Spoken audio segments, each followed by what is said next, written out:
دعوت اسلامی بنگلور کی جانب سے 13ویں صدی کے علمی و روحانی شخصیت شیخ طریقت امیر اہل سنت بانی دعوت اسلامی حضرت علامہ ابو بلال مولانا الیاس اختر قادری رضوی کی جانب سے دعائے صحت اجتماع کا اہتمام کیا گیا تھا۔ بروز اتوار صبح 10:30 پر بمقام مسجد حضرت توکل مستان کاٹن پیٹ میجسٹک بنگلور میں اس کا اہتمام کیا گیا اور یہاں قرآن اور احادیث کی روشنی میں فی سبیل اللہ تعویذ دیے گئے اور اس میں کئی احباب شرکت فرمائے اور آئندہ بھی اس طرح کے سماجی خدمت کیا جائے گا۔ بسم اللہ الرحمن الرحیم الصلاة والسلام علیک یا رسول اللہ والسلام علیک یا رسول اللہ وعلی آلک واصحابک یا حبیب اللہ الصلاة والسلام علیک یا نبی اللہ والسلام علیک یا نبی اللہ وعلی آلک واصحابک یا نور اللہ واصحابک یا نور اللہ نویت سنت نگاہیں نیچی کیے توجہ کے ساتھ سنت والا بیان سماعت فرمائیے کہ بے توجہی کے ساتھ سننے سے مکی مدنی آقا صلی اللہ تعالی علیہ وسلم کا فرمان رحمت نشان ہے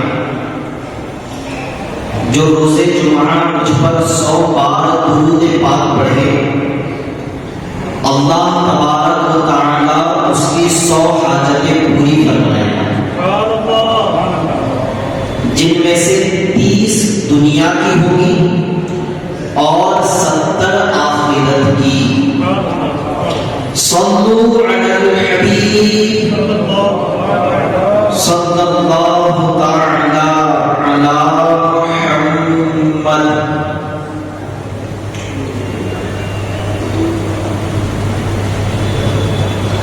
عظیم تابعی بزرگ حضرت سیدنا ابو عمرو عبد الرحمن بن عمرو اوزاعی رحمت اللہ تعالی فرماتے ہیں مجھے ایک بزرگ نے یہ واقعہ سنایا کہ میں اولیاء کرام رحمہم اللہ کی تلاش میں صحراؤں پہاڑوں اور جنگلوں میں پھرتا تھا تاکہ ان کی صحبت سے فیضیاب ہو سکوں۔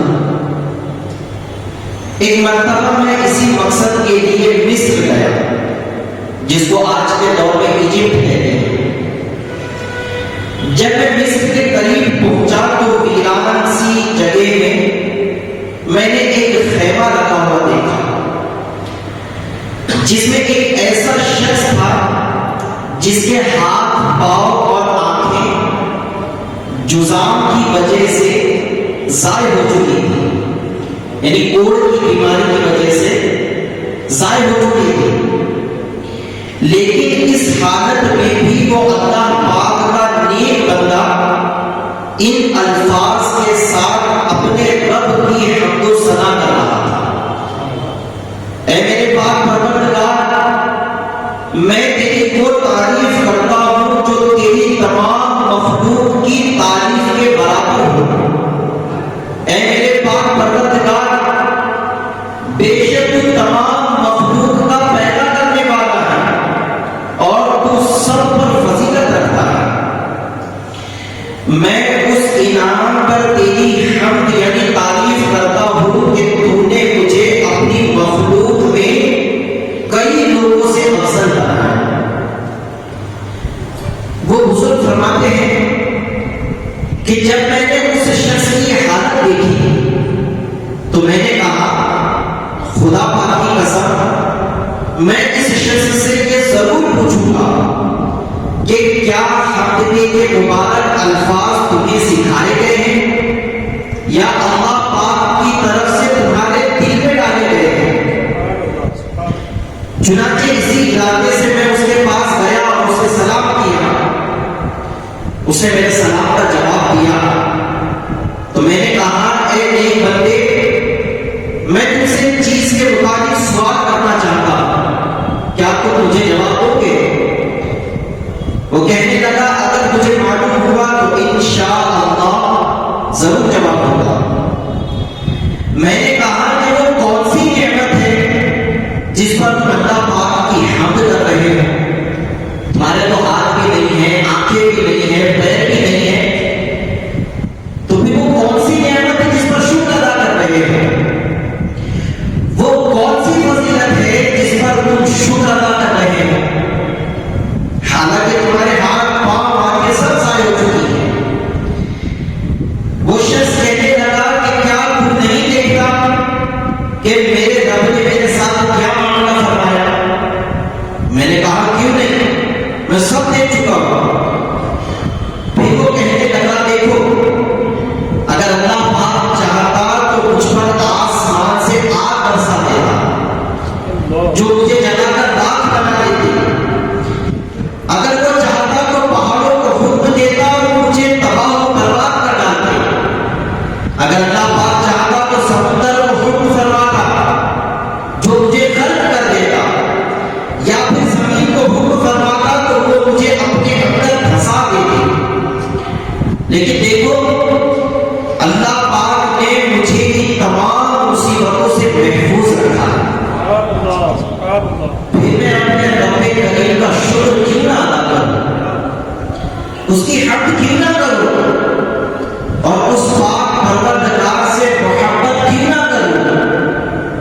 پھر مجھ سے کہنے لگا کہ مجھے تم سے ایک کام ہے، اگر کر دو گے تو تمہارا احسان مانوں گا۔ چنانچہ وہ کہنے لگا کہ میرا ایک بیٹا ہے جو نماز کے اوقات میں آتا ہے اور میری ضروریات پوری کرتا ہے، یعنی نماز کا جب وقت ہوتا ہے تو وہ آتا ہے، میری ضروریات، مجھے وضو کرانا ہے، مجھے کھانا کھلانا ہے، جو بھی میری حاجتیں ہوتی ہیں وہ پوری کرتا ہے، اور اسی طرح افطاری کے وقت بھی آتا ہے، لیکن کل سے وہ میرے پاس نہیں آیا ہے۔ اگر تم اس کے بارے میں معلومات فراہم کر دو تو تمہارا احسان ہوگا کہ وہ کیوں نہیں آ رہا۔ میں نے کہا کہ میں تمہارے بیٹے کو ضرور تلاش کروں گا، اور پھر میں یہ سوچتے ہوئے وہاں سے چل پڑا کہ اگر میں نے اس نیک بندے کی ضرورت پوری کر دی تو شاید اس نیکی کی وجہ سے میری مغفرت ہو جائے گی۔